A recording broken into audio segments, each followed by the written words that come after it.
It's that Bill Gates built on an inherent skill he already had. He had massive curiosity.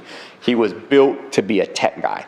Buffett says, I was built, man. My brain is hardwired to do math and be able to, at 7 years old, he was doing bond valuation calculations. People can't do that at 67 years old.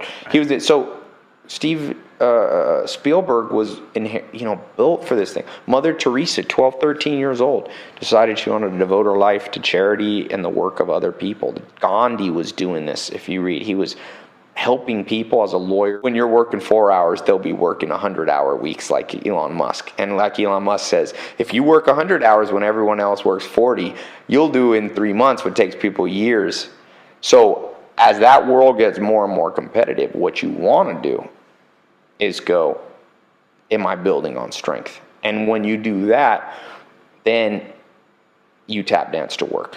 Then you will be happier. You will be healthier.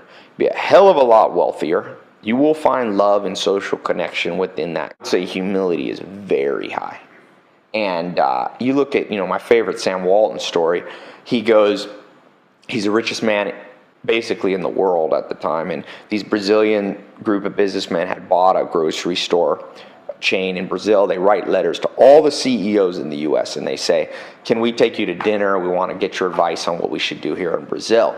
The only man who answered, the CEO of Kmart and this Sears and all that, no one answered. One man, it was Sam Walton, and he said, sure, come on up. They flew to Bentonville, Arkansas. They got picked up at the airport by a pickup truck with an old man and a dog, and they said, oh, you going to take us to meet Sam Walton? He said, no, I am Sam Walton. And he said, get in the truck, and he took him to his house with his wife. They had dinner, and the whole time they were having dinner, he was asking him a whole bunch of questions, almost to the point they couldn't get any questions in. And then they realized they had been tricked.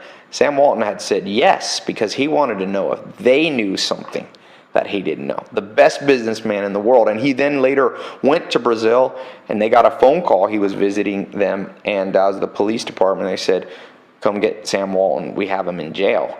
And they rushed down, because if you've ever seen the inside of a Brazilian jail, you don't want an old man there, especially not an old billionaire. And they showed up there, and Sam Walton they got him out of prison. They asked the police, why would you arrest this man? And they said, we didn't know who he was. We thought he was insane. We found him crawling on his hands and knees through different department stores, and we figured he was insane. And they turned to Sam and said, what were you doing? He said, oh, I was taking a measuring tape, and I was seeing how wide the aisles were.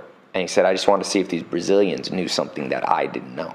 So the depth of humility, most business people I know, they're not crawling around on hands and knees on the nearest competitor. So I for sure would say lack of humility, and it's usually evident. Spring is massive experimentation. In the winter, though, you must figure out this Eulerian general destiny. So what industry are you going to be? Where are you going? You're going to be in the food business, you're going to be in the hotel business, you're going to be, for me, it's education business, the tech business. In the spring, you test different products. Then you will come to and the downside of the spring is it's messy. There's mud on the ground. Nothing's quite growing.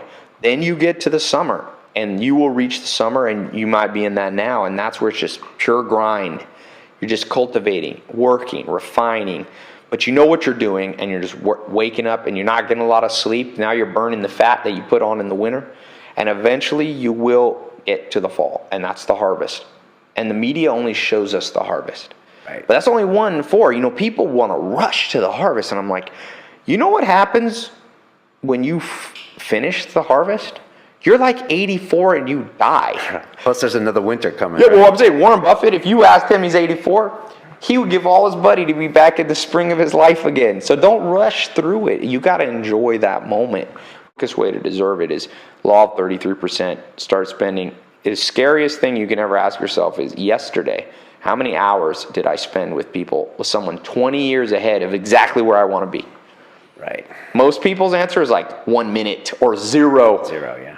So to get the quickest way to deserve more is through osmosis. That's how you learn. There was the farm had a bridge off a dirt road where all the he had about 10,000 animals on the farm, so we'd have to buy and feed. And they'd bring in trucks, and one day the biggest storm in 200 years hit Southwest Virginia, and that bridge was gone. And it was the only time I ever saw Joel Salatin depressed at 2.5 years. He snapped out of it in about an hour, but he looked at me and he said, "You know, Ty, nature laughs last."